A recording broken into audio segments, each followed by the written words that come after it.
ലൈംഗികമായി ടീച്ചറെ അധിക്ഷേപിച്ചുകൊണ്ടുള്ള വീഡിയോകൾ പ്രചരിക്കുന്നുണ്ട് എന്നുള്ളതാണ് ടീച്ചർ ആരോപിക്കുന്നത്. എതിർ സ്ഥാനാർത്ഥി LDF സ്ഥാനാർത്ഥി പറഞ്ഞതിനെ മുഖവിലക്കെടുത്തുകൊണ്ട് അത് പൂർണ്ണമായും വിശ്വാസത്തിലെടുത്തുകൊണ്ട് തന്നെയാണ് ഞാൻ ഈ കാര്യങ്ങൾ സംസാരിക്കുന്നത്. ഇപ്പോൾ ഏറ്റവും അവസാനം LDF സ്ഥാനാർത്ഥിക്ക് നേരെ ഇത്തരത്തിലൊരു ലൈംഗിക ആരോപണം ഉണ്ടായി എന്ന് പറയുന്നിടത്തേക്ക് അത് എത്തിച്ചത് ഷാഫി പറമ്പിലിന്റെ നേതൃത്വത്തിൽ അവിടുത്തെ സൈബർ വിങ്ങുകളാണ്, സൈബർ സെല്ലുകളാണ്.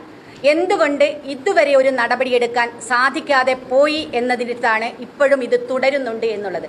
UDFന്റെ സ്ഥാനാർത്ഥി, UDFന്റെയും RMPയുടെയും പ്രതിനിധിയായി മത്സരിക്കുന്ന ഷാഫി പറമ്പിൽ എന്ന സ്ഥാനാർത്ഥി, ആ സ്ഥാനാർത്ഥിയുടെ നേതൃത്വത്തിലാണ് ഇതുപോലെയുള്ള പ്രചരണങ്ങൾ നടക്കുന്നത്. ടീച്ചർക്കൊപ്പം ഞങ്ങൾ നിൽക്കുകയാണ്. ടീച്ചറുടെ ഈ ആരോപണത്തിന്റെ കൂടെ ഞങ്ങൾ നിൽക്കുന്നു. ഞാൻ ഉൾപ്പെടെയുള്ള ഇതൊക്കെ നേരിടുന്ന സ്ത്രീ സമൂഹം, അവിടെ ഒരു കക്ഷി രാഷ്ട്രീയവുമില്ല.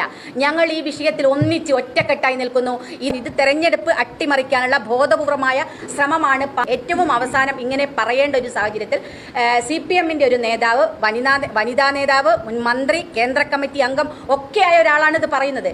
ഇനിയും ഒരു സ്ത്രീയും ഇതുപോലെ രാഷ്ട്രീയം പറയുമ്പോൾ, സാമൂഹ്യ പ്രവർത്തനത്തിൽ ഏർപ്പെടുമ്പോൾ, വ്യക്തമായ വ്യക്തിത്വം സൂക്ഷിച്ചുകൊണ്ട് മുന്നോട്ട് പോകുമ്പോൾ അവർക്കെതിരെ അവരെ ലൈംഗികമായി അധിക്ഷേപിക്കുന്ന ഒരു പ്രവർത്തനവും ഒരാളുടെയും ഭാഗത്തുനിന്നുണ്ടാവരുത്.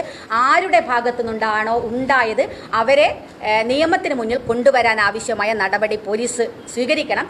ഇനി UDFന്റെ നേതാക്കന്മാരോ അല്ലെങ്കിൽ ഞങ്ങളുടെ സ്ഥാനാർത്ഥി ഷാഫി പറമ്പിലിന്റെ ഭാഗത്തുനിന്നോ അങ്ങനെയുള്ളവരെ പൂർണ്ണ ഒരു തരത്തിലും സംരക്ഷിക്കാനും ഞങ്ങൾ തയ്യാറല്ല. എല്ലാ അർത്ഥത്തിലും അതിനെ തള്ളിപ്പറയുന്നു.